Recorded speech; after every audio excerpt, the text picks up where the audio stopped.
the name of Almighty God, who is gracious, merciful, and all-knower. Today, our topic is Winter Tale and other Macbeth. So, we'll be discussing two drama of Shakespeare. Shakespeare के जितने भी drama हम discuss करेंगे, character जो हैं वो totally बड़े perfect protagonist और एंटैगोनिस्ट और जो विलन नेगेटिव पॉजिटिव करैक्टर आप देखेंगे वो बड़े परफेक्ट होते हैं.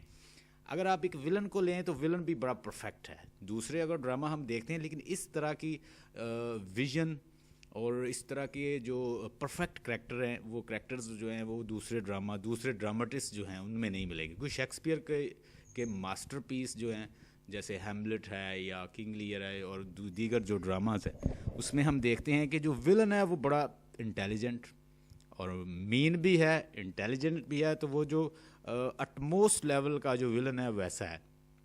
जैसे हमने प्रीवियस ड्रामा में देखा, हमने ओथेलो डिस्कस किया. ओथेलो में जो यागो था वो कितना मीन और कितना मकार एक करैक्टर था. तो इंटेलिजेंट भी है कि खुद आराम से अपनी जगह पे खड़ा है, स्टेबल, रेजोल्यूट, कांस्टेंट, बैठा एक्शन लोगों से करवाता है. ओथेलो से अगर डेस्डेमोना को मरवाता है तो खुद आराम से बैठा है. रोड्रिगो को अगर रोड्रिगो से काम लेता है तो उसको मरवाता है. दूसरे को जो एक और करैक्टर है, कैसियो है या दीगर करैक्टर्स हैं, उनको मिनट से आप खुद बैठा हुआ है और खुद बैठा वर्क ले रहा है. और कितना वो परफेक्ट और कितना मुनज़्ज़म एक करैक्टर है और थ्रू आउट द ड्रामा जो है वो बड़ा परफेक्ट रहता है और एट लास्ट ही गेट्स ट्रेजिक एंड. और इसी तरह आज हम जो डिस्कस करेंगे, पहले हम मैकबथ को डिस्कस करते हैं जिसे मैं बड़ा शॉर्टली आपको बता दूंगा ताकि आपको इतनी प्रॉब्लम ना हो. कुछ करैक्टर मैं आपको लिखवाना चाहता हूँ मैकबथ के, वो ज़रा लिख लें. उसके बाद फिर हम विंटर टेल की तरफ आते हैं. So first of all right about you could से जो हमारा ड्रामा है मैकबथ के कुछ करैक्टर लिख लें चंद. सबसे पहले लिखें मैकबथ.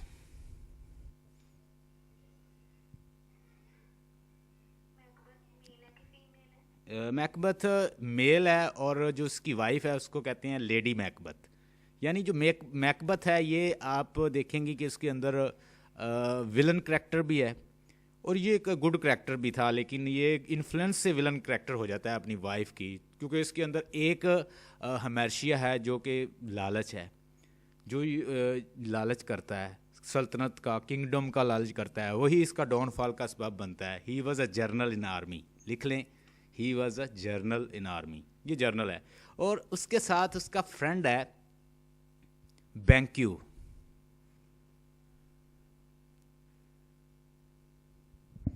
यानी खुद, हाँ जी, BANQUE, बैंक्यू इसका क्या है, इसका फ्रेंड है. ये दोनों जा रहे हैं, बैंक्यू और उसके साथ उसका फ्रेंड है. फ्रेंड का नाम बैंक्यू है. दोनों आर्मी में जॉब करते हैं. दोनों बहुत गहरे फ्रेंड हैं. ठीक है, BANQUE, Banquo. They both are friend and they are coming from expedition, mean to say they were in a war and they are coming back because they belong to army. They are fighting for the cause of country. Scotland country है. ठीक है, Scotland country है जिसका king है उसका नाम है Duncan, DUNCAN, Duncan. अब डंकन जो किंग है बड़ा नाइस, ओल्ड मैन, मिच्योर और लोगों पे ट्रस्ट करने वाला नाइस पर्सन है. ठीक है, उसने क्या सल्तनत दी है, उसे गवर्नर बनाया. किसको, एक जनरल था, उस पर बड़ा ट्रस्ट था, मैकबथ पे उसको गवर्नर बनाया हुआ है. ठीक है, उसके साथ उसका फ्रेंड भी है जो कि आल्सो फाइटर भी है और वो भी आर्मी में जनरल है और वो भी अच्छी ड्यूटी परफॉर्म कर रहा है. ये दोनों फाइटर हैं. ठीक है, इन्होंने बहुत सारी एक्सपीडिशन लीड की हैं, इन्होंने फाइट किया है, इन्होंने बहुत सारे इलाके जो फतह किए हैं. तो डंकन जो किंग है इन पे बड़ा ट्रस्ट करता है. अब ये दोनों वापस आ रहे हैं किसी एक्सपीडिशन से. जब ये वापस आ रहे होते हैं तो in the way they got 3 witches होती है चुड़ैलें. तो ये 3 विचेस को, इन्हें 3 विचेस मिलती हैं. विचेस बेसिकली क्या होती हैं, विचेस आर हेयर. इस करैक्टर के अंदर या इस ड्रामा के अंदर विचेस क्या हैं, विचेस यहाँ पे एक नेगेटिव करैक्टर हैं, फॉर्चून टेलर जैसे होते हैं, सुपर नेचुरल एलिमेंट है. और मोस्टली शेक्सपियर के ड्रामा में आपको सुपर नेचुरल एलिमेंट मिलेंगे. Super natural element in a sense कि वो क्या हो सकते हैं सुपर नेचुरल कभी तो कोई स्पूक होता है, हाँ जी, कभी कोई गूस्ट हो सकता है, स्पूक हो सकता है, ठीक है, वो आपको क्या फॉर्चून बताते हैं जी, आपके साथ ये हो जाता है, आपकी लक में ये चीज़ है आपकी। देखिए जो क्रिश्चियन लिटरेचर है ना, क्रिश्चियन लिटरेचर, क्रिश्चियन, आप क्रिश्चियन लिटरेचर ले लें, इंग्लिश लिटरेचर ले लें, ग्रीक लिटरेचर ले लें, ये सारा कि रोमन और ग्रीक मिथोलॉजी पे बेस करता है। आप शेक्सपियर को देखें तो शेक्सपियर भी रोमन ग्रीक से थोड़ा सा मुतासर नज़र आता है, जैसे ये सुपर नेचुरल एलिमेंट को यूज़ करना, गूस का, स्पूक का, और उसके बाद फिचेस का, या कोई in form of super natural element किसी भी सेंस में आ सकता है, विचेस की शक्ल में, स्पूक की शक्ल में, और उसके बाद आपके जॉइंट्स की शक्ल में, और या कोई इस तरह के जो गूस्ट वगैरह हैं वो शामिल, जैसे हैमलेट के अंदर भी एक गूस्ट है, गूस्ट का कंसेप्ट है, इसके अंदर भी है विचेस का। ये आ रहे होते हैं तो रास्ते में विचेस मिलती हैं। विचेस है एक ईवल सिंबल है, ठीक है। विचेस बेसिकली क्या ट्रैप कर रही हैं किसको, एक सैटनिक रूप धारे हुए हैं, तो ये इनके रास्ते में आते हैं। ये दोनों की बड़ी फ्रेंडशिप होती है, किसकी, बैंक्यू की और मैकबथ की। आ रहे होते तो विचेस इनके साथ एक किस्म का मजाक करती हैं, या इनको कहती है जी मैं आपको हमें आपकी मैकबथ को कहती हैं कि हमें आपकी डेस्टिनी का पता है, we are going to tell you your forecasting, we are going to tell you your prediction of your luck। तो मैं आपको आपकी लाइफ की प्रोडिक्शन दे रही हूँ। उसके अंदर 3 विचेस हैं, और उनकी जो सरदार है, जो उनकी चीफ है, जो उनकी क्वीन है, जो बड़ी विच है, उसका नाम है इसका नाम लिखें हिकेट, HECATE, हिकेट। जो हिकेट है वो उनकी क्या है, सरदार है, उनकी क्वीन है, उनकी प्रिंसेस है। वो दूसरी विचेस जो हैं उसे फॉलो करती हैं। तो ये सबसे बड़ी जो है डेवल है। तो ये कहती है कि मैं डेस्टिनी बताऊंगी किसको, मैकबथ को। मैकबथ is a great fighter, he is a sword fighter, and he has led many expedition and he won many expeditions along with his friend Banquo। तो कहती है कि हम इनको लड़ाएंगे। वो क्या उसे बताती है कि मैकबथ, मैं देख रही हूँ कि तुम क्या स्कॉटलैंड के किंग बनोगे, मैं तुम्हें देती हूँ फोरकास्टिंग, मैं तुम्हारी डेस्टिनी बनाती हूँ, मैं फॉर्चून टेलर हूँ, मैं तुम्हें बता रही हूँ कि तुम you will be the king, future king of इसके स्कॉटलैंड के। तो बैंक्यू थोड़ा सा जो साथ होता है वो हैरान होता है कि ये किंग बनेगा तो मैं क्या बनूंगा। एनी हो, वो पूछता है कि मैं क्या बनूंगा। तो वो आगे से घुमा फिरा के बात करती है कि जो कहा है वो नहीं होगा, जो होगा वो कहा है। इस तरह का उसे ना घुमा फिरा के जवाब देती है कि तुम भी कुछ बन जाओगे, मीन टू से कि इसके बाद तुम्हें भी कुछ मिलेगा। उसे भी कहते हैं जो कह दिया वो नहीं होगा, जो हुआ है वो कह दिया, बस इस तरह का। मीन टू से उससे ना थोड़ा सा उन दोनों को ये घुमा फिरा के जवाब देती हैं विचेस। तो वो परेशान हो जाते हैं। एनी हो, मैकबथ घर आता है। मैकबथ आके डिस्कस करता है अपनी वाइफ के साथ। उन्हें कहता है कि वाइफ से कहता है कि लेडी मैकबथ से कहता है कि I was just coming back from expeditions and expedition, what happened, there are 3 witches, they told about my luck, my destiny. They are telling that in future I'll be the king of Scotland. Lady Macbeth, she was very greedy woman. So उस बात पे वो कहती कि मैं रानी बनूंगी, तुम राजा बनोगे, तुम किंग बनोगे, मैं क्वीन बनूंगी, तो चलो लेट्स, कल भी तो बनना है, तो हम आज क्यों ना बन जाएं। वो कहता है तुम्हारा दिमाग तो ख़राब है। तुम्हारा दिमाग तो ख़राब नहीं, मैं कैसे अभी किंग बन सकता हूँ, बादशाह मौजूद है, किंग मौजूद है। कहती उसे मार दो, उसे हटा दो। दूसरे लफ्ज़ों में वो उसे सड्यूस करती है, वो उसे ग्रेडी बना देती है। तो वो डंकन जो किंग है वो उसे मारने का प्लॉट बनाता है, एक वो स्कीम बनाता है, एक वो तरकीब सोचता है कि मैं somehow I'll get rid of this king and I will be the king, next king of this state, Scotland। अब बैंक्यू जो है वो ये चीज़ें ऑब्जर्व कर रहा है कि समथिंग रॉन्ग कैन हैपन। अच्छा लिखें, इसके 2 बच्चे हैं, डंकन के 2 बेटे हैं। एक का नाम है Malcolm, MALCALM, Malcolm, MALCOLM, Malcolm, MALCOLM। Duncan के 2 बेटे हैं, एक का नाम है मैल्कम और दूसरे का नाम है Donald ban. Donald ban, DONALD, Donald BAIN, ban, Donald ban. अब डोनाल्ड बैन जो है ये छोटा है, बड़े बेटे का नाम है क्या है, मैल्कम, ठीक है।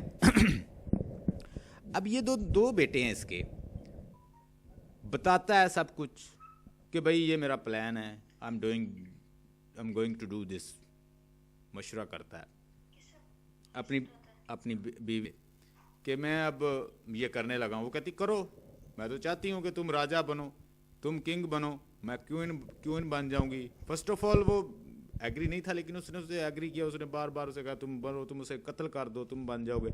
तो ये क्या करता है, समहाउ फैसला कर लेता है कि I will kill this Duncan king and I will be the next king of this Scotland. फैसला हो गया, वो उसे कत्ल कर देता है, डंकन को कत्ल कर देता है। तो जो दो बेटे होते हैं उसके, ये तो एक तो वैसे ही बहुत बुज़दिल होता है मैल्कम, वो तो वैसे ही बुज़दिल है, और जो उसका छोटा भाई है वो डोनाल्ड बैन है। तो ये 7 से कंट्री होता है, ये वहाँ पे जाके पनाह ले लेते हैं, यानी कोई 7 कंट्री है, ये वहाँ से दौड़ जाते हैं स्कॉटलैंड से किसी और कंट्री में जाके जो बादशाह है उसके पास पनाह ले लेते हैं कि या बिकॉज उनके फादर को मार दिया किसी ने, रिवोल्ट हो गई है, ठीक है। जब बगावत हो गई है तो उसके बादशाह को मार दिया, तो अब उसके हाथ में कंट्रोल नहीं रहा। बादशाह को किसने कत्ल कर दिया, किसने, मैकबथ ने। रिवोल्ट का समय है, पूरी सल्तनत जो है उनके हाथ से छिन गई है, और उनको ख़तरा पड़ गया कि जब बादशाह को मारा जाता है तो उनके बेटों को भी नहीं अगले छोड़ते कि वो नेक्स्ट सक्सेसर होंगे, तो इसलिए वो उनको भी फिर मारते हैं। तो उन्होंने सोचा कि ये ना हो कि हमें भी कोई मार दे, तो इससे पहले कि हमें मार दो हम कहीं पनाह, तो ये सियासी पनाह ले लेते हैं, जितने भी पॉलिटिकल असलम जैसे करते हैं ये, इस तरह किसी दूसरे कंट्री में चले जाते हैं, वहाँ पे पनाह लेते हैं, वहाँ पे छुप जाते हैं। और बेसिकली ये कोई बुज़दिली भी नहीं होती, ये एक हिकमत अमली होती है। जो किंग लोग होते हैं, जो पॉलिटिकल लीडर होते हैं, जब इनके साथ ऐसा मसला होता है तो ये किसी कंट्री में जाके पॉलिटिकल असलम्स वगैरह और इस तरह की जो लंदन चले जाते हैं, अमेरिका चले जाते हैं, बहुत सारे लोग अप्लाई करते हैं इसके लिए। तो इस तरह वो जाके वहाँ पे पनाह ले लेते हैं कि हम जब इन फ्यूचर मजबूत हो जाएंगे या ये हुकूमत गिर पड़ेगी तो उधर से मिल के हमला करेंगे इनके ऊपर, या उधर के जो बादशाह होते हैं उनके साथ, ये किंग होते हैं उनके साथ ये मिल के अपनी हालात बताते हैं, उनकी पॉलिटिकल पावर इकट्ठी करके, उनकी फोर्स इकट्ठी करके या उनकी फ़ौज इकट्ठी करके ये दोबारा हमला करके अपने कंट्री अपना वापस लेते हैं। तो ये एक पॉलिटिकल विल होती है जिसके लिए मोस्टली जो रॉयल लोग हैं, किंग लोग हैं, ये पनाह लेते हैं। ये इनकी एक हिकमत अमली होती है।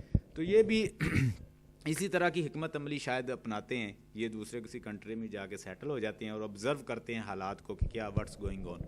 मैकबथ जो है अपने नशे में धुत और अपनी वाइफ की हर चीज़ जो कहा मानता जा रहा है। पहले वो इसको कत्ल करता है, तो फिर बैंक्यू जो होता है ना, ये इससे ख़तरा पड़ जाता है किसको, मैकबथ को। अब मैकबथ को बैंक्यू को ये बुलाता है, बैंक्यू को पता चल जाता है कि वो ये सारा स्केप्टिकल मिनट से ये सारा डाउटफुल में रखता है कि किसने मारा है, नॉट श्योर। ओनली मैकबथ जानती है, लेडी मैकबथ जानती है और मैकबथ जानता है। और बैंक्यू जानता है, अगर बैंक्यू बताता है लोगों को, सब्जेक्ट को, जो सब्जेक्ट है जो उसकी राया है, अगर उसको बताता है कि डंकन को मारने वाला मैकबथ है तो उसे एक्सेप्ट नहीं करेंगे। अब दूसरा गुनाह करना, एक तो गुनाह उसने किया इंटेंशनली, अब दूसरा वो फोर्स वो मजबूर है कि वो दूसरे को मारे। अगर नहीं मारता तो that he will be killed, कि लोग उसे मार देंगे। अब उस गुनाह को बचाने के लिए डंकन को मारने के बाद बैंक्यू को मारना इसकी मजबूरी थी, क्योंकि उसे सारे मामले का पता था कि डंकन को मारने वाला सिर्फ मैकबथ है, इसके अलावा उसे कोई मार नहीं सकता। एनी हो, ये उसको बुला के उसे भी मार देता है, किसको, बैंक्यू को। अब 2 कत्ल हो गए। उसके बाद दीगर ये फिर जो इसके रास्ते में आता है, जो कोर्टियर है या जो भी है, ही ट्राई टू किल, और ये अपनी हुकूमत करता है और ये बड़ा एक जाबर और स्ट्रॉन्ग किस्म का किंग बनता है। क्वीन बनती है लेडी मैकबथ, वो उसे इंस्ट्रक्शन देती है, वैसे करता जाता है। एनी हो, इन फ्यूचर होता यूँ है कि लेडी मैकबथ जो है ये मिनट से बीमार हो जाती है, प्लस ये परेशान रहने लग जाती है कि आई डिड समथिंग रॉन्ग, कि मैंने बहुत रॉन्ग किया है, मेरी वजह से। देखो जो विलन होता है ना, विलन जब कोई काम करता है, गुनाह करता है, तो उसका जो कॉन्शियस है ना वो उससे प्रिक करता है वो उसे झंझोड़ता है, ठीक है, वो कहता है कि you are doing something wrong. तो विलन की जो स्ट्रीम ऑफ कॉन्शियसनेस है, या जो उसकी फीलिंग है, या उसकी जो स्लोलकी है, हम स्लोलकी अगर देखते हैं उसकी, तो उसकी स्लोलकी ये बताती है कि he is having good inside him, बताती है कि इसके अंदर भी गुडनेस है, एक विलन के अंदर भी गुडनेस होता है। तो उसकी जो मिनट से वो कंटेम्पलेट करती रहती है, सोचती रहती है, और आखिरकार ये सोच सोच के वो सुसाइड, वो शी कमिट्स सुसाइड।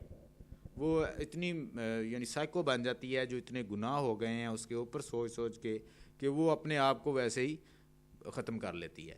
अब उधर से जो हाँ जी, ओवर थिंकिंग, कंटेम्पलेटिंग कि मैं मुझसे गुनाह हो गया, मैंने ये कर दिया। मैं इवन बहुत सारे डॉक्टर जो हैं वो भी आते हैं, फिजिशियन भी आते हैं, लेकिन ये रिकवर नहीं होती, यानी हो कोई इस तरह की बीमारी में मुब्तला हो जाती है, और आखिरकार सोच सोच के अपने आप को ये शी कमिट्स सुसाइड। और अब है मैकबथ रह गया है, जो गुनाह है वो उसके साथ है, जो उसने किए हैं तख्त के लिए या क्राउन के लिए वो उसके साथ हैं। और अब जो मिनट से किंग है, वो जिस कंट्री में जाके वो उन्होंने पनाह ली है, मैकडफ, उसका नाम लिख लें, मैकडफ, MACDUF। ये वो किंग है जिसके पास मैल्कम और वो सारे जाके पनाह लेते हैं, डोनाल्ड बेन, और वो वहाँ से अपनी फोर्स इकट्ठी करते हैं। ये वहाँ से अपनी फोर्स इकट्ठी करते हैं, और ये हमलावर होते हैं स्कॉटलैंड पे कि हम अपना तख्त वापस लेंगे मैकबथ से, ठीक है। वो वहाँ से उस जो साथ वाला कंट्री है, उसका जो किंग है वो भी उनकी सपोर्ट करता है जहाँ ये पनाह लेते हैं, प्लस ये अपनी फोर्स कुछ इकट्ठी करते हैं, कुछ इधर से रेबल उनके साथ इकट्ठे हो जाते हैं। ये सारे मिलके फिर किसके ऊपर करते हैं, अटैक करते हैं स्कॉटलैंड पे, ताकि अपना जो छीना हुआ जो तख्त है या मैकबथ ने जो कब्ज़ा किया हुआ है, इससे हम वापस लें। आखिर ये फ़ाइट करते हैं, और फार्चून टेलर्स जो हैं उसे पहले ही बता देते हैं कि you will not win this war. किसको? मैकबथ को। You will have to lose this war. Macbeth एक बहुत बड़ा फाइटर है, कभी नहीं हारा, सब जंगें जीती हैं, हर चीज़ जीती हैं, लेकिन उसे बताया जाता है, उसके फोरकास्टिंग की जाती है कि you will loss this war, कि ये वार तुम हार जाओगे, because you are not on right track, तुम राइट ट्रैक पे नहीं हो, तुमने रॉन्ग किया है। तो फार्चून टेलर की जो प्रोडिक्शन है, या वो अपना जो उसका गिल्ट है वो भी, प्लस वो उसके पास इतनी टेक्निक्स नहीं रही, या इतनी उसके पास फोर्स नहीं है, उनके पास फोर्स ज़्यादा है। मैल्कम और वो जो दीगर साथ के जो किंग हैं वो सारे मिल के हमला करते हैं, और एट लास्ट इन पे फतह होती है, और मैकबथ जो है उस लड़ाई में मारा जाता है, और मैल्कम जो दोबारा उसी तख्त पर जो डंकन का उनके फादर का तख्त होता है उस पर वो आप काबिज़ हो जाते हैं। और once again all the people, क्योंकि लोग तो पहले ही उसके साथ होते हैं, डंकन के साथ, तो जो उसके बेटे होते हैं वो मज़ीद आके उसको कवर कर लेते हैं। इस तरह ट्रेजिडी अक्कर होती है मैकबथ की। मैकबथ आखिरकार मारा जाता है, और उसको अब इसके अंदर बहुत सारे क्वेश्चन रेज होते हैं जब पूछता है एग्जामिनर कि जो ये प्रोटैगनिस्ट था या एंटेगोनिस्ट था, इसमें ट्रेजिक फ्ला क्या था, इसकी बीवी ने उसको माइल किया या वो खुद ही माइल हो गया, क्योंकि वो बहुत देर से वो डंकन के लिए काम कर रहा था, डंकन उस पर ट्रस्ट करता था, ब्लाइंडली ट्रस्ट करता था, और वो बहुत अच्छा एक सिपा सलार था। लेकिन क्या हुआ कि उसके अंदर जो लालच भरा वो किसने भरा? उसकी वाइफ ने, लेडी मैकबथ ने। तो लेडी मैकबथ के ऊपर क्वेश्चन आएगा कि लेडी मैकबथ जो थी वो विलन है, उसने कैसे उसको परस्यू किया कि you should do wrong, you should किल।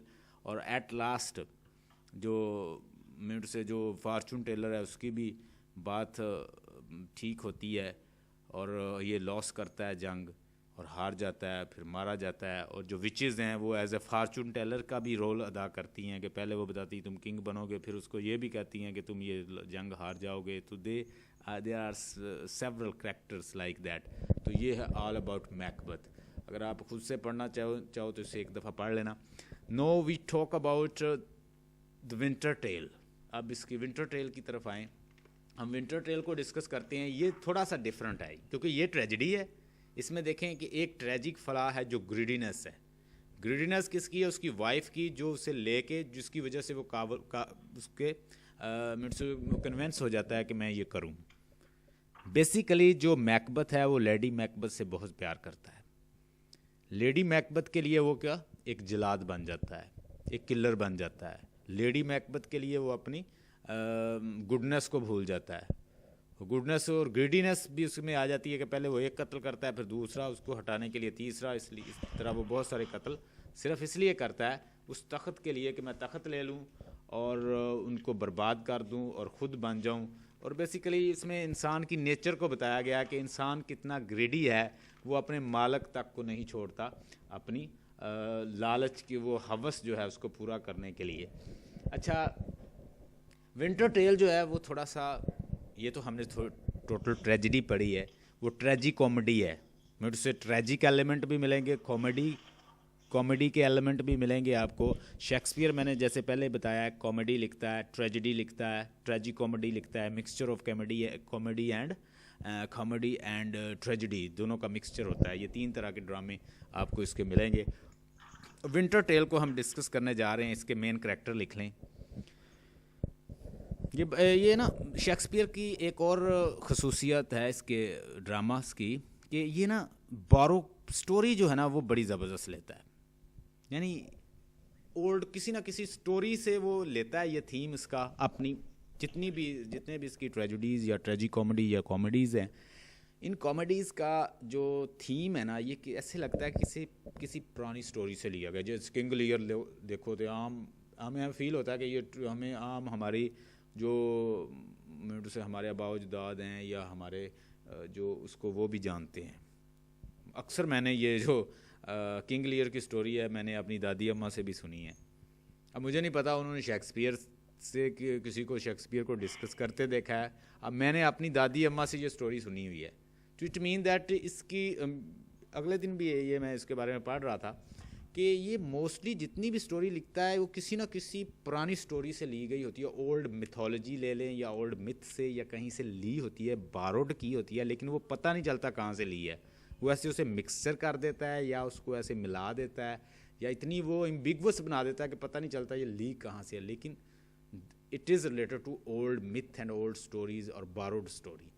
अब यहाँ पे देखें जो हम डिस्कस करने जा रहे हैं, विंटर टेल भी ऐसे लगती है कि जैसे एक बारोड स्टोरी है, जैसे कोई फिक्टिशियस स्टोरी हमें कोई सुना रहा है, स्टोरी टेलिंग की फॉर्म में जो को हमें कोई सुना रहा है। हम बैठे हैं तो आपने देखा होगा दादी अम्मा और हमारी जो घर में जो बूढ़े लोग थे या बड़े लोग थे वो हमें ये चीज़ें इस तरह की बताया करते थे, स्टोरी टेलिंग कि ये एक बादशाह था, उसकी बेटी थी, ये हो गया वो हो गया, उसके बाद उन्होंने उन्हें छोड़ दिया, धोखा दे दिया, ये हो गया। तो ये चीज़ें सारी ऐसे लगता है कि जैसे किसी ना किसी थीम से इसने बारो की हैं। अब इसको ज़रा देखें, इसके करैक्टर मैं आपको पहले बता दूँ। एक करैक्टर लिखें हरमीनी। HERMINI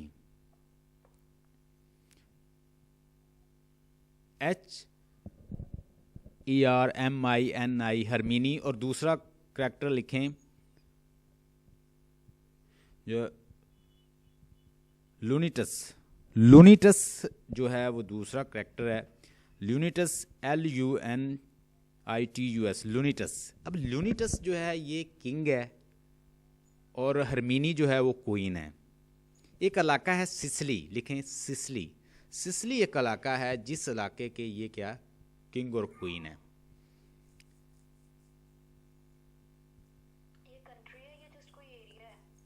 मेरे से कंट्री है जिसमें जहाँ ये बादशाह है, यानी बादशाह। देखो शेक्सपियर बाज़ का तो इलाके लेता है, बिल्कुल वो रियल होते हैं, बाज़ का तो वो फिक्टिशियस एक अब्स्ट्रैक्ट किस्म की फैब्रिकेटेड नेम दे देता है। सिसली एक इलाका है, समवेयर इन इंग्लैंड और अवे फ्राम इंग्लैंड और इन यूरोप और somewhere else, we don't know, but it is a area. Sicily एक इलाका है, उस इलाके का बादशाह है जिसका नाम है ल्यूनिटस और उसकी वाइफ है, उसका नाम है हरमीनी और Leontes, they love each other, they are the king and queens, they are the, you could say, they got love, they got married, and they are really good, you could say, partners.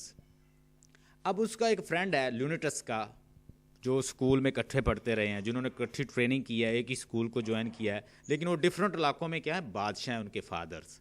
एक school इन्होंने इकट्ठा join किया है ये दोनों ने, उसका नाम है पोलिक्नस, लिखने उसका पोलिक्नस, पोलिक्सनस, POLIXNIS, पोलिक्नस। पोलिक्नस और ल्यूनिटस ये दोनों फ्रेंड हैं। They got their education together, they joined school together, when they were, you could say, college life or student life, they spent time together. After completing their education, they got their separate land, and he's a king in Sicily, and the other one was a king in somewhere else, किसी दूसरी state का वो मालिक है। ठीक है जी, एक का मालिक है, कौन है, उसका नाम है, उसका नाम है पोहीमिया, लिख लें POHIMIA, पोहीमिया। यानी एक इलाका है पोहीमिया जिसका पोलिक्नस, जो मैंने बताया है कि उसका जो यानी किंग वो है और दूसरे का वो है। ये दोनों यानी कॉलेज फ्रेंड है, एक दूसरे से बड़ी मोहब्बत करते हैं, बड़ा प्यार है इनका। तो बड़ा टाइम हो गया है, बड़ा वक्त गुजर गया है, शादियाँ हो गई हैं, ठीक है, एक टाइम गुजर गया, बच्चे हो गए हैं। इनकी ख्वाहिश है कि एक दूसरे के पास हम आके रहें। लूनिटस जो होता है, लूनिटस कहता है, इनवाइट करता है किसको, पोलिक्नस को कहता है कि यार तुम मेरे पास आओ, we should have meal together, we should have गपशप, because I've got married, I want you should live with me for some days, so we recall our college day and you could say school times, and we shall have gupshup. तो पोलिक्नस कहता है कि यार मैं अपनी जो मेरे affair हैं, मुझसे जो मेरे स्टेट के अफेयर हैं, जो मेरे काम हैं, वो मुझे इजाज़त नहीं देते कि मैं आपके पास आऊँ। एनी हो, when ever I get time I will visit you. कहता है जब मुझे टाइम मिला ना, मैं तुम्हें विजिट ज़रूर करूँगा। अच्छा, इस स्टोरी के अंदर फिर एक स्टोरी है, यानी ये स्टोरी यहाँ पे एंड नहीं होती, ये स्टोरी इन दोनों के दरमियान है। यानी यहाँ से एक प्लॉट बनेगा, एक प्लॉट आगे आएगा जो इनके बच्चों का भी है। थोड़ी सी स्टोरी को हमें इस तरह समझना पड़ेगा, in a sense that they are having another plot in it. The plot in a sense that one plot is about the kings, के किंग्स की आपस में फाइट होगी। अब उसके बाद इसके बच्चे जो हैं वो आपस में प्यार करेंगे, फिर इनको एक करेंगे। पहले जो है यानी ये दोनों बादशाह हैं, जिनकी दोनों में इख्तलाफ होगा कि एक टसल क्रिएट होगी, उसके बाद टसल बहुत बढ़ेगी, ये एक दूसरे से नफ़रत करेंगे, मारने पे जाएंगे, ठीक है। उसके बाद इनके जो बच्चे हैं वो सम हो किसी तरह से एक आएगा, कोई इस तरह की डाइग्रेशन आएगी या इस तरह की कोई चेंज आएगी कि वो इन दोनों को इकट्ठा करेंगे। अब पोलिक्नस और ल्यूनिटस जो हैं इनवाइट कर लेता है पोलिक्नस को। पोलिक्नस इसके पास आता है, हरमीनी जो वाइफ है बहुत खूबसूरत, अट्रैक्टिव, ब्यूटीफुल वो भी है। पोलिक्नस इसके घर में रहता है, ये दोनों गपशप करते हैं, एंजॉय करते हैं। ये कोई 2 मंथ 3 मंथ इसके पास स्टे करता है। उसके बाद पोलिक्नस कहता है यार मेरे अब अपने काम है, तो I want to go back and deal my, you could say, state affair. I have to go and manage my state, तो मुझे प्लीज़ इजाज़त दें, मुझे जाने दें। कहता है यार हम अभी और बातें करेंगे, तुम रहो, हम मोस्ट और गपशप लगाएंगे। I don't want you should go, मैं नहीं चाहता कि तुम जाओ, I want you should stay with मी। तो वो उसे बड़ी उसकी मिन्नतें करता है। पोलिक्नस कहता है यार मेरे पास टाइम नहीं है, आई हैव टू गो। तो अब क्योंकि इकट्ठे घर में रहते हैं, पोलिक्नस जो है ना हरमीनी के साथ भी अटैच हो जाता है, लेकिन वो उस तरह अटैच नहीं होता जैसे वो समझ रहा होता है। बाज़ औक़ात हम कोई चीज़ वैसे होती नहीं जैसे हम फील कर लेते हैं। तो बिल्कुल ऐसे ही होता है कि हरमीनी को वो उस रिश्ते से या उस नज़र से नहीं देख रहा होता जो वो सोचने लग जाता है ल्यूनिटस। अब ल्यूनिटस कहता है, ल्यूनिटस को अब इस यहाँ तक कोई डाउट नहीं था। ल्यूनिटस रिक्वेस्ट करता है हरमीनी से, मेरी बात तो ये मान नहीं रहा। तो वो कहता है कि तुम हरमीनी, तुम ज़रा इसे कह के देखो, शायद तुम्हारे कहने पे ये रुक जाए। He is not accepting my proposal, but I want you should say him and he will stop. I want that he should stay with me more, because I want to talk, I want to have gupshup, I want to live with him, talk and visit places. मैं इसके साथ अभी और time गुजारना चाह रहा हूँ इस पोलिक्नस के साथ। तो ये मेरी मान नहीं रहा, आप इसे कहो।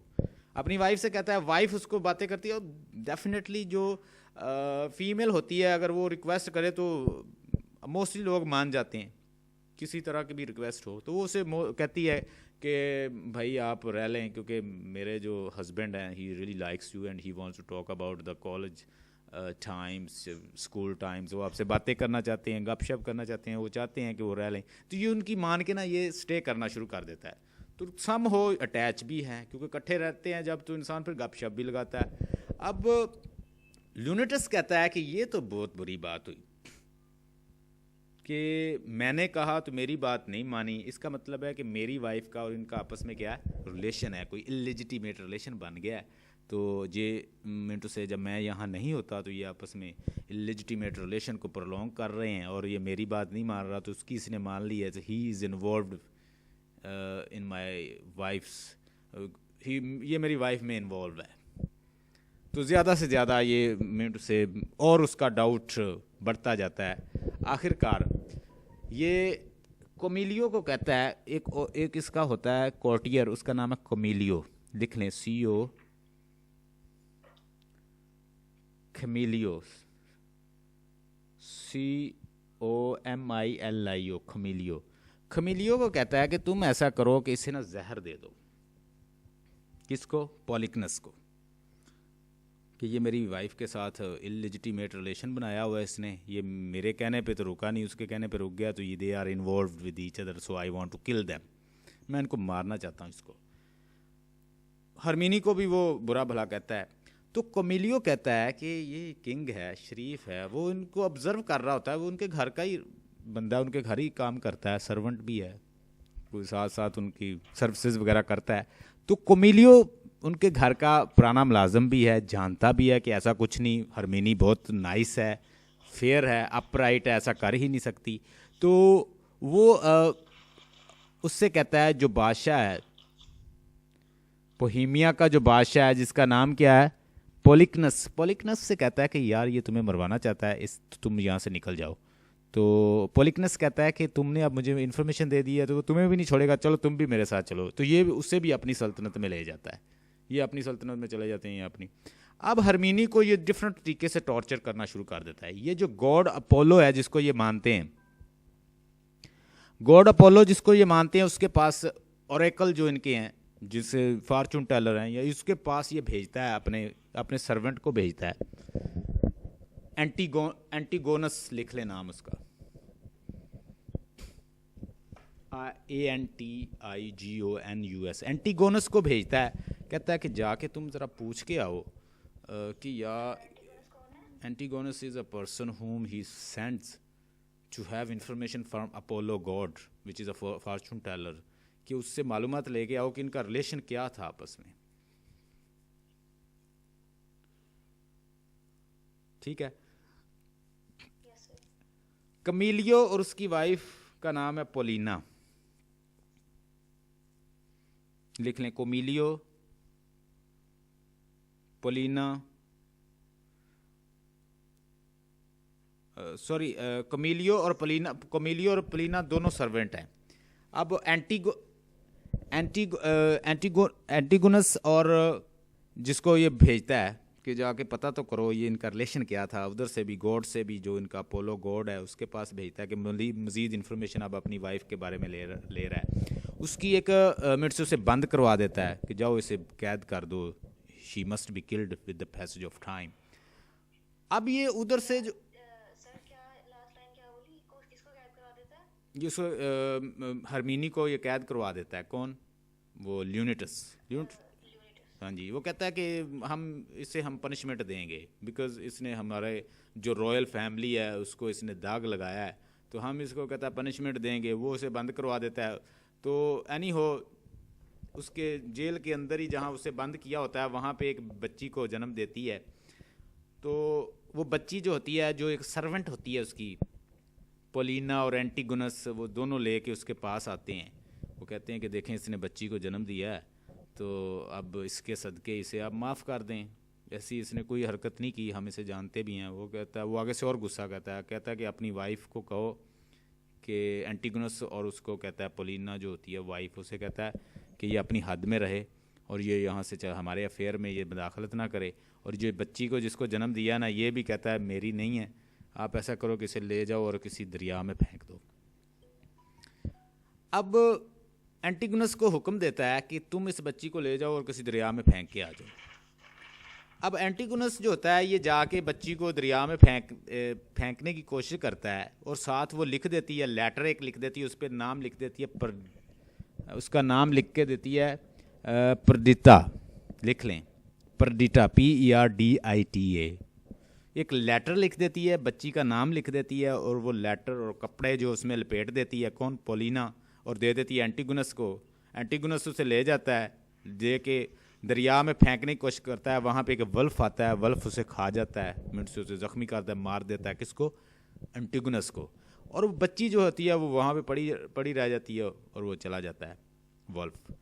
अब उसके बाद बच्ची वहाँ पे पड़ी है, वहाँ पे एक शेफर्ड गुजरता है, चरवाहा, वो देखता है, उसके साथ कुछ मिनट से वो बच्ची के साथ वो भी डाल देती है, कोई जहेज़ वगैरह का सामान भी है, तो खत भी है उसके साथ। वो वहाँ पे छोड़ के बच्ची को देखता है, तो वो सारा कुछ उठा के सामान, कहता है खूबसूरत बड़ी लग रही, रॉयल ब्लड भी है, खूबसूरत भी है, साथ उसको गोल्ड भी मिल जाता है। तो चरवाहा दिनों में अमीर हो जाता है, उसके दिन बदल जाते हैं, वो गोल्ड बेच के अपना कारोबार शुरू कर लेता है। अब ये परडिटा जो है उसके घर में जवान होती है, रॉयल बनती है, बड़ी खूबसूरत जवान होती है। उधर वो फैसले का इंतज़ार नहीं करता, अपोलो के फैसले का इंतज़ार भी नहीं करता, और वो ये फ़ैसला दे देता है कि इसको ट्रेल जो है इसका शुरू हो और इसको सज़ा मिले जल्दी जल्दी। अब उसको मिनट से पता चलता है, उसका एक बेटा होता है, इसका मिनट से जो हरमीनी है, हरमीनी का एक बेटा होता है। उस बेटे को, बेटा जब ये सुनता है कि मेरी माँ को इस तरह ये मार रहा है, मेरा फादर किल कर रहा है, तो वो भी परेशान होता है, वो टेंशन लेता है। टेंशन लेने की वजह से बच्चा जो मेरे से बीमार होता है और उसकी डेथ हो जाती है। जब बच्चे की डेथ होती है तो वो ल्यूनेटस भी परेशान हो जाता है, साथ प्लस हरमीनी भी परेशान हो जाती है। हरमीनी को जब ये पता चलता है कि उसकी बेटी को भी समंदर में फेंक दिया है, तो हरमीनी पोलिना को कहती है कि मुझे ले जाओ यहाँ से। पोलिना उसे ले जाती है, पोलिना वहाँ पे लेके तो देती है कि उसकी डेथ होगी और वो मर चुकी है, यानी उसने खुदकुशी कर ली है, and she died, we don't know where she went. वो कुछ नहीं बताती कि वो यहाँ से चली गई है, उसे छुपा लेती है, एनी हो उसे डिस्गाइज कर लेती है, दूसरे लफ्ज़ों में कहीं उसे छुपा देती है। अब इस तरह इनकी लाइफ से एक दफ़ा कौन से करैक्टर चले गए। एक बेटे की डेथ हो गई ल्यूनेटस के, दूसरा क्या हुआ, वो उससे वाइफ भी उससे छिन गई। अब ल्यूनेटस अकेला रह गया। बाद में अपोलो की तरफ से मैसेज आता है, गॉड की तरफ से, कि ये जो हरमीनी है, Hermione is a nice and Leontes is a tyrant ignorant person. और जो यानी वो दूसरे लफ्ज़ों में ये कहता है कि हरमीनी एक नाइस औरत है, उसने कुछ नहीं किया, उसके साथ बहुत जुल्म हो रहा है। प्लस ये पोलो मैसेज दे रहा है उनका गॉड फॉर्चून टेलर। और प्लस जो है जो बादशाह ल्यूनेटस, ये एक टायरेंट किंग है, ये गलत फैसले ले रहा है और ये उन बेचारों को बिला वजह जलील कर रहा है। एनी हो ओवरऑल इंटरप्रिटेशन उस मैसेज की ये है। अब ये इसको अंदाज़ा होता है कि I have committed wrong and I did something wrong with my wife, with my children, with my kids। या मैंने अपने बच्चों के साथ भी बुरा किया, वाइफ के साथ भी बुरा किया, ना मेरे पास वाइफ रही, ना मेरे पास बच्चे रहे, ना मेरे पास वो मेरी बच्ची रही। बल्कि उसे ये भी मैसेज लिखता है कि अगर इसने होश के नाखून ना लिए टायरेंट किंग ने, तो इसकी जायदाद का वारिस ही कोई नहीं रहेगा, इसका सक्सेसर ही नहीं बचेगा। ये फॉर्चून टेलर लिख के भेज देता है। एनी हो, अब बच्ची जो है वो वहाँ पे जवान हो गई है, कहाँ पे, शेफर्ड के पास। शेफर्ड ने उसकी बड़ी अच्छी तरबियत की है, वो बहुत खूबसूरत young blood plus royal blood और एक अपनी ग्रेस रखती है। अब वो बाहर फिर रही होती है तो पोलिकनस का बेटा जो है ना, वो वहाँ पे उसे देख लेता है गार्डन में। किसको देखता है? उस परडिटा को। परडिटा को देखता कौन है? पोलिकनस का बेटा, ठीक है। पोलिकनस का बेटा जो है वो उसे देखता है, वो उस पर फरेफ्ता हो जाता है, वो कहता है कि I want to get it. उसका नाम है डोरिकलस, लिख लें DORKI, DORX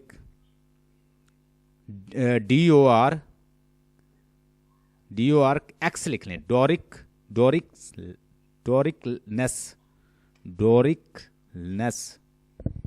डोरिकलस जो होता है ये उसे देख लेता है और ये बड़ा इम्प्रेस्ड होता है किसकी पर्सनैलिटी से, परडिटा की। वो कहता है कि मैं इसे हर सूरत हासिल करूँगा। अब इसका आना जाना वहाँ पे शुरू हो जाता है शेफर्ड के गार्ड। शेफर्ड को वो ट्रस्ट करवाता है, उसे कहता है कि मैं भाई I want to get her and I am very fair with her, I want to get her. इस तरह वो ना एक पार्टी करते हैं। सम हो कमीलियो जो है ना वो पता लगवाता है कि ये बादशाह का बेटा सारा दिन जाता कहाँ है। वो उसको इन्फॉर्मेशन देता है बादशाह को, पॉलिकनस को, कि आपका बेटा जो कि चरवाहा है उसकी बेटी से मिलता है। तो ये कमीलियो और पॉलिकनस दोनों रूप धार के एक नया मिनट से एक डिस्गाइज्ड फॉर्म में ये उनके घर आ जाते हैं। वहाँ पे एक मेला वो लगा होता है, उसे कहते हैं शीप जो स्किन का एक मेला। उस दिन वो यानी जितनी भी शीप्स होती हैं ना उनकी जो खाल है वो उतारते हैं और उस तरह उसका एक मेला उन्होंने लगाया हुआ है। बहुत सारे लोग आए हुए हैं और बहुत सारे लोग वहाँ जमा हुए हैं, बादशाह भी आ जाता है सारे। वो ना मिनट से पॉलिकनस जो है वो भी पास बैठ जाता है किसके, डोरिक्लस के पास। उसे कहता है अपने बेटे के पास, वो कहता है कि तुम इससे मोहब्बत करते हो परडिटा से, तो इससे तुम गिफ्ट वगैरह नहीं देते। हम तो अपनी जवानी में जो हम जिससे मोहब्बत करते थे, we give lot gift and we enjoyed a lot, so don't you give gift to that lady. तो वो आगे से कहता है कि मैंने उससे कई दफ़ा गिफ्ट देने की कोशिश की है, तो वो मुझे कहती है कि मुझे गिफ्ट नहीं चाहिए, जो तुम्हारे दिल के अंदर लॉक है गिफ्ट, मुझे वो चाहिए। other word that I don't need gift, I need your heart। तो कहती है मुझे तुम्हारा दिल चाहिए, मुझे तुम्हारे गिफ्ट नहीं चाहिए। तो it mean that she is very fair with me. तो इस तरह की कुछ बातें करती है। तो एकदम गुस्से से आता है वो, अपना मुझसे जो डिस्गाइज फॉर्म होता है वो उससे बाहर आके पॉलिकनस कहता है कि तुम एक चरवाहे की बेटी से शादी करोगे। तो साथ ही उसकी बेइज्जती करता है कि तुम एक चरवाहे की बेटी, एक गुलाम मेडन, ये सोच रही हो कि तुम एक किंग की बहू बनोगी, ये तो हो ही नहीं सकता। तुमने ये सोचा कैसे, मैं तुम्हारा वो हाल करूँगा, तुम याद रखोगी। ये क्या उसको कहता है, थ्रेट करता है, उसके फादर को थ्रेट करता है, यानी हो ये कह के वो चला जाता है। लेकिन वो साथ कोमिलियो को ऑर्डर देता है कि ये जो प्रिंस है इसे साथ ले आए डोरिक्लस को। तो वो उसे वापस लेके चले जाते हैं। एनी हो सम हो कमीलियो को अपनी दास्तां फिर सुनाती है। वो भी परडिटा और दोनों कहते हैं कि हम एक दूसरे के बगैर रह नहीं सकते, तो हमें कोई मेथड बताएं कि वी शुड गेट मैरी। कहता है एक तरीका है शादी करने का। अब कमीलियो कहता है एक तरीका है कि आप ना ये फ्रेंड था किसका, लूनीटस का। तो लूनीटस आजकल बड़ा परेशान है, तो वो भी चाह रहा था कि कोमिलियो बेसिकली उसी घर से ताल्लुक़ रखता है, शुरू से कोर्टियर था उनका। तो कोमिलियो कहता है मैं भी वापस चला जाऊंगा, इनको भी उधर ले जाते हैं। कोमिलियो कहता है कि तुम लोग जाओ लूनीटस के पास, लूनीटस को अपनी दास्तां सुनाओ, वो शायद इससे कहे तो ये इसकी मान ले। कौन? पॉलिकनस। ये सारे मिलके चरवाहा और सारे जो ओल्ड शेफर्ड है, प्लस वो परडिटा है, प्लस साथ वो डोरिक्लस है और कोमिलियो, ये सारे मिलके वहाँ पे जाते हैं। जाके दास्तान सुनाते हैं सारी कि भाई ये ऐसे नहीं था, ऐसे है, हम ये इस तरह ये है। वो आगे से चरवाहा भी वो भी कहता है लूनीटस के मेरी भी एक बेटी थी, उसको मैंने इस तरह किसी को दे दिया था, तो उसके साथ ऐसे कपड़े रख दिए थे इसने, पोलिना ने। तो पोलिना भी वहाँ पे आ जाती है सारी। वो चरवाहा अपनी दास्तान सुनाता है कि मुझे इस तरह ये बच्ची मिली थी कि एक आदमी था, उसे लेके आया था, उसे वल्फ ने खा लिया था, उसके बाद ये बच्ची वहाँ पे पड़ी हुई थी, तो मैं इसे उठा के ले आया। इसके साथ मुझे ये गोल्ड मिला था, प्लस मुझे ये लेटर मिला था और उस पर इसका नाम लिखा हुआ था परडिटा। तो जब पोलिना को ये सारी दास्तान सुनती है, वो कहती है ये सब कुछ तो मैंने यानी डाला था सब कुछ। वो उसे बादशाह को बताती है कि ये तुम्हारी बेटी है, ठीक है। और ऊपर से पॉलिकनस जो है वो भी वहाँ पे आ जाता है, वो भी कहता है कि मेरा बेटा उधर गया हुआ है। अब वहाँ पे पॉलिकनस और लूनीटस जो होते हैं वो आपस में मिल जाते हैं, उनको भी आपस में मिसअंडरस्टैंडिंग दूर हो जाती है। और उसके बाद चरवाहा जो है वो भी कहता है ठीक है, उसका बाप मिल गया है, रॉयल है, ये बच्ची बादशाह की है, वो उसे दे देता है। उसके बाद पॉलिकनस और उस दोनों की शादी हो जाती है, डोरिक्लस और परडिटा की दोनों की शादी हो जाती है। और प्लस एक और ट्विस्ट जो लास्ट में पोलिना शो करती है। पोलिना कहती है कि मैंने एक रोमन जो पुराना एक यहाँ पे पेंटर है उसको बुलाया, उसने एक स्टेच्यू बनाया है, ठीक है। किसने? एक स्कल्पचर जो बनाता है उसने एक स्टेच्यू क्रिएट किया है। किसका स्टेच्यू क्रिएट किया है? उसका हरमीनी का। तो मैं आपको दिखाना चाह रही हूँ, आज मेरे साथ। वो सारों को इकट्ठा करती है, इकट्ठा करके वो ले जाती है, आया आपको स्टेच्यू दिखाती है। जब स्टेच्यू के पास जाती है तो वो हरमीनी ही होती है, लेकिन वो ओल्ड हरमीनी मिनट से अब बूढ़ी हो चुकी है हरमीनी। अब वो बादशाह और सारे आते हैं, कहते हैं ये देखो ये तो हरमीनी है, देखे स्टेच्यू बनाया एक बहुत बड़े पुराने पेंटर ने, स्कल्पचर बनाने वाले ने, तो आज देखें। वो सारे देखते हैं तो बादशाह कहता है ये मेरी हरमीनी जब मुझसे जुदा हुई थी तो वो तो बड़ी खूबसूरत थी, वो तो बड़ी यंग थी, ये तो कोई बूढ़ी औरत है, लेकिन है तो हरमीनी, लेकिन ये बूढ़ी हो चुकी है। तो ये पेंटर को ऐसे पता कैसे चल गया कि अब वो बूढ़ी हो गई है? असल में वो हरमीनी बिल्कुल लाइव होती है, ज़िंदा होती है, और वो जस्ट उसे उन्हें एक ट्विस्ट या उन्हें हैरान कर रही है। कौन? पोलिना। तो फिर बाद में वो उसे छूती है, बगलगीर होती है अपने किंग के, और उसके बाद उसे बताती है, एम्ब्रेस करती है कि, और ब्लेसिंग देती है कि भाई इस तरह मिसअंडरस्टैंडिंग थी, और मैंने ख़ुद को अपने आप को डिस्गाइज कर लिया था आप लोगों से, because my son was died, my husband he was against me, and then my daughter was also lost. अब मेरी डॉटर भी मिल गई है, मेरा हस्बैंड भी मिल गया है, तो मैं ज़िंदा हूँ कहती। तो इस तरह वो भी ज़िंदा हो जाती है, और उसके बाद उनकी भी शादी हो जाती है डोरिक्लस की, और साथ उसकी हरमीनी की डॉटर की, प्रेडिटा की, और ये हंसी खुशी उसके बाद ज़िंदगी गुजारते हैं। ये शेक्सपियर का ड्रामा आपने देखा कि इसके अंदर क्या ट्रेजेडी नहीं है, जुदा हुए हैं कैरेक्टर, मिल गए हैं, ठीक है। अगर ट्रेजेडी होती तो ये सारे मार देता शेक्सपियर इन सब को कत्ल करता, इन किसी से करवा देता, एक दूसरे को ये मार देते, लेकिन बट उसने यूनाइट किया कैरेक्टर्स को। पहले डिसइंटीग्रेट हुए, फिर इंटीग्रेट हुए, आखिर में इकट्ठे हो गए हैं सारे, और बिल्कुल हैप्पी एंडिंग हुई है। तो it mean that it is not tragedy, rather somehow there is a tragedy, but it's a tragicomedy, it is in the form of tragicomedy, there is a tragedy as well as comedy as well. कैसे comedy के ज़रिए कैसे उनको जुदा किया और फिर मिलाया। तो ये दो आज ड्रामा हमने डिस्कस किए हैं शेक्सपियर के।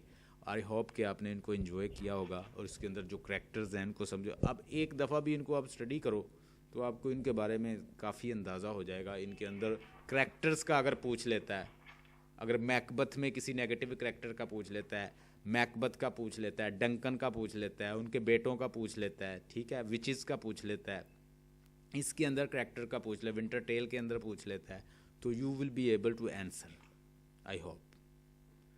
Do you have any question related to these two dramas?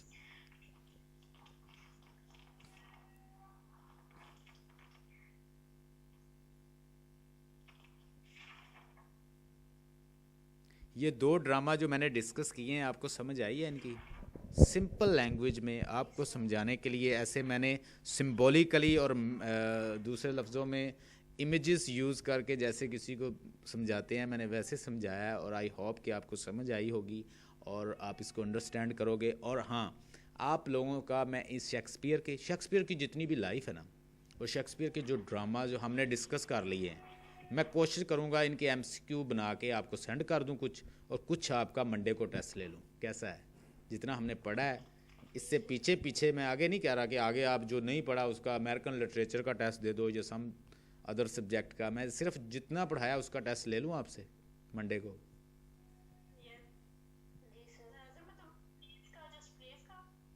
जितने शेक्सपियर के प्ले मैंने आपको पढ़ाए हैं, ये शेक्सपियर की लाइफ है या उसके बारे में आप पढ़ लेना ना, कुछ मैं सेंड भी कर दूंगा। तो मैंने कहा इसका टेस्ट ले लूँ आपसे।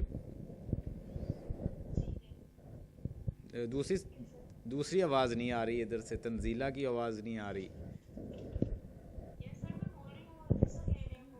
अच्छा, शायद मुझे पता नहीं चलता। आप दोनों की आवाज़ें मिलती जुलती हैं, तो मुझे ना अंदाज़ा नहीं होता कि मैं बात किससे कर रहा हूँ। एनी हो, ठीक है, हमारा एक टेस्ट होगा। टेस्ट इतना डिफ़िकल्ट नहीं होगा, जो पढ़ा है इंशाल्लाह उसी से हम एक टेस्ट लेंगे। और मैं आप लोगों के लिए, दोनों के लिए एक कार्ड का बंदोबस्त कर रहा हूँ। मैं चाह रहा हूँ कि आप दोनों के लिए कार्ड लेके सेपरेट सारे लेक्चर आप दोनों को कॉपी, क्योंकि ये आपके ही हैं, आपने कोऑपरेट किया है तो हमने ये रिकॉर्ड किए हैं। तो I will try my level best to send both of you copies of our lectures, so you will receive these lecture, and after that you can just learn in your computer or in your mobile, just listen to with headphones like that. तो इनकी मैं आपके लिए arrange करता हूँ card, और उसके बाद आपको सेंड करता हूँ। यस सर वो हमने कल ओथेलो पढ़ा था परसों। हाँ जी तो सर वो जो कल या परसों आपने एक मटेरियल कल शायद आपने मटेरियल सेंड किया था जिसमें पीडीएफ में डाटा था। हाँ जी सीएसएस पॉइंट का वो था English literature sold MCQs that were. हाँ जी So, means I was reading today in the noon and I found some MCQs. There was MCQs from paper 1 1999 and Yeah. there was written like who was the villain in Othello? Who was Who was the villain in Othello? अथैलो में villain अयागो है Yes, definitely. Yes. But वहाँ पर Iago ने लिखा हुआ था वो जो दूसरा था क्या Clodius? नो क्लोडियस तो नहीं क्लोडियस तो है ही नहीं वो तो हैमलेट में है वो क्लोडियस और क्लोनियस मतलब इस तरह का वो इसमें वो जिससे यागो काम करवाता है सारा अपना रिड्रिगो रिड्रिगो नहीं नहीं कैसियो कैसियो हाँ मेरा नहीं सर ये भी नहीं था मैंने उसका स्क्रीनशॉट लेके आपको ले एनी हो मेरी बात सुने उसका जो विलन है वो अयागो ही है अगर कोई गलत कोई लिख देता ना रॉन्ग तो उसको ऐसे दिल पे नहीं लेते बस एमसीक्यू है ना किसी से गलती होगी उसका मेन जो विलन है वो अयागो ही है उसका हीरो जो है प्रोटैगोनिस्ट जो है वो अब उसका थैलो है ठीक है उसकी हीरोइन जो है वो डेस्डेमोना है नथिंग एल्स इसमें तो जी जी वो सारे एमसीक्यूज थे उसमें ये वाला एमसीक्यू जो था ना वो उसने मुझे बहुत परेशान करा फिर मैंने कहा मैंने नहीं सर से तो परेशान होने की क्या मेरी बात सुने आपका ट्रेनर आपके पास है आपका कोच आपके पास है आप मुझसे पूछें मैंने आपको क्लियर कर दिया उसका अयागो ही विलन है बाकी सारे माइनर करैक्टर हैं उस लेवल का कोई करैक्टर ही नहीं है एंटागोनिस्ट जो है एंटागोनिस्ट का मतलब होता है विलन प्रोटैगोनिस्ट का मतलब होता है हीरो प्रोटैगोनिस्ट एक्टिव होता है एंटागोनिस्ट भी एक्टिव होता है जो हीरोइन होती है वो भी एक्टिव होती है नावल के अंदर तो ये तीन मेन करैक्टर हैं प्रोटैगोनिस्ट जो सबसे मैं कहता हूँ कि शेक्सपियर का सबसे जो ख़तरनाक विलन है वो अयागो है ये उसकी इंटरप्रिटेशन में लिखा हुआ लिटरेचर में शेक्सपियर के कि he is the mean cunning and most critical kind of villain ठीक है अब हमारी नेक्स्ट क्लास का टाइम हो रहा है अदरवाइज